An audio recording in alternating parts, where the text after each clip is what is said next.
Ang lupaing ibinigay sa lahi ni Simeon. 19 na kabanata. Ang ikalawang pinartihan ng lupa ay ang sambahayan ng lahi ni Simeon. Ang lupain nila ay nasa gitna ng lupaing ibinigay sa lahi ni Huda. Kasama rito ang Beersheba, o Sheba, Molada, Hazar-Shual, Bala, Ezem, Eltolad, Betul, Horma, Ziklag, Bet-Markabot, Hazar-Susa, Bet-Lebawot, at Sharuhen. 13 bayan kasama ang mga baryo sa paligid nito. Dagdag pa rito ang Ayin, Rimon, Eter at Asyan. 4 na bayan kasama ang lahat ng mga baryo sa paligid nito, hanggang sa Baal at Beer, na siyang Rama sa Negev. Ito ang lupaing natanggap ng lahi ni Simeon na hinati-hati ayon sa bawat sambahayan. Ang ibang bahagi ng lupaing ito ay galing sa parte ng lahi ni Huda dahil ang ibinigay sa kanila ay sobrang maluwang para sa kanila. Kaya natanggap ng lahi ni Simeon ang kanilang lupain sa gitna ng lupain ng lahi ni Huda. Ang lupaing ibinigay sa lahi ni Zebulun. Ang ikatlong pinartihan ng lupa ay ang mga sambahayan ng lahi ni Zebulun. Ang hangganan ng lupain nila ay nagsimula sa Sarid. Mula roon papunta ito sa kanluran, sa Marala, sa Dabeshet, at patuloy sa daluyan ng tubig sa silangan ng Jokneam. Mula sa kabilang bahagi ng Sarid, papunta ito sa silangan sa hangganan ng Kislot Tabor, at patuloy sa Daberat hanggang sa Japhia. Mula roon papunta ito sa silangan sa Gat-Hefer, sa Et-Kazin, sa Rimon, at paliko papuntang Nea. Ang hangganan ng Zebulun sa Hilaga ay dumaraan sa Hanaton at nagtatapos sa lambak ng Iftael. Lahat ay 12 bayan, kasama ang mga baryo sa paligid nito. Kasama rin ang mga bayan ng Katat, Nahalal, Shimron, Idala at Bethlehem. Ito ang mga bayan at baryo na natanggap ng lahi ni Zebulun, na hinati ayon sa bawat sambahayan. Ang lupaing ibinigay sa lahi ni Isakar. Ang ika-4 na pinartihan ng lupa ay ang mga sambahayan ng lahi ni Isakar. Ito ang mga lungsod na sakop nila: Jezreel, Kesulot, Shunem, Haparaim, Shion, Anaharat, Rabit, Kishon, Ebez, Remet, Enganim, Enhada, at Bet-Pazes.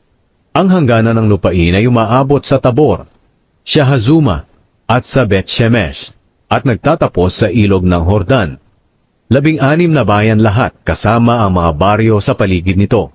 Ito ang mga bayan at baryo na natanggap ng lahi ni Isakar, na hinati ayon sa bawat sambahayan. Ang lupaing ibinigay sa lahi ni Asher.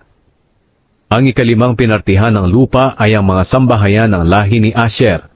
Ito ang mga bayan na sakop nila: Helkat, Hali, Beten, Akshaf, Alamelek, Amad, at Mishal. Ang hangganan nitong lupain sa kanluran ay umaabot sa Carmel at Shihor-Libnat. Paliko ito pasilangan papuntang Bet-Dagon at umaabot sa Zebulun at sa lambak ng Iftael.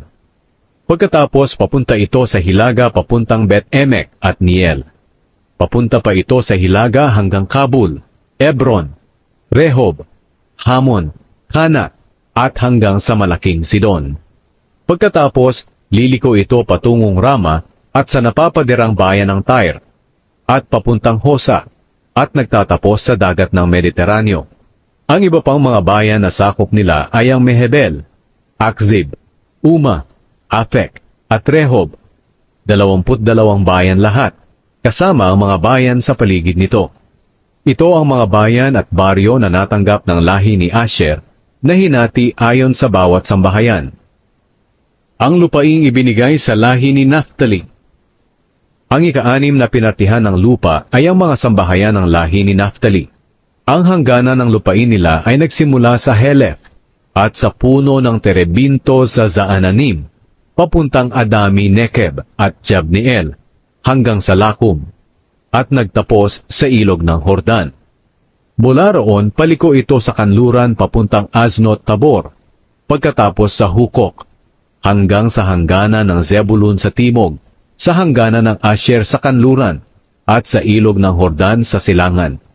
Ang mga napapadirang lungsod na sakop ng lupaing ito ay ang Zidim, Zer, Hamat, Rakat, Kineret, Adama, Rama, Hazor, Kedesh, Edrei, En-Hazor, Iron, Migdal-El, Horem, Bet-Anat, at Bet-Shemesh.